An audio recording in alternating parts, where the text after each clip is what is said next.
আমাদের বাড়িটা এমন একটা জায়গায় যে দরজা খুললেই চারিদিকে শুধু সবুজ দেখতে পাই। এই মাঠটায় আগে লাগানো হয়েছিল সর্ষে, তারপরে লাগানো হয়েছে ধান। আর ধান গাছগুলোতে দেখুন কত ধান হয়েছে। আর ধানের ফুল কি কখনো আপনারা দেখেছেন? দেখুন ধানের মধ্যেই লেগে আছে ছোট্ট ছোট্ট সাদা সাদা ফুল।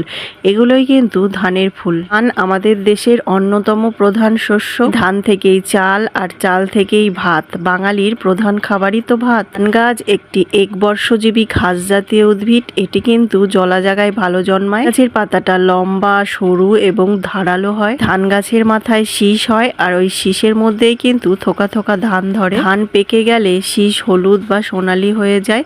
খোসা ছাড়ালেই কিন্তু ভেতর থেকে চাল পাওয়া যায়। ধান কিন্তু আমাদের শরীরে শক্তি দেয় এবং পেট ভরিয়ে রাখে। ধান গাছটা যখন শুকিয়ে যায় তখন এটাকে ধানের খড় বলা হয়। সেই খড় কিন্তু গবাদি পশুর খাদ্য এবং ঘর ছাইতে কাজে লাগে।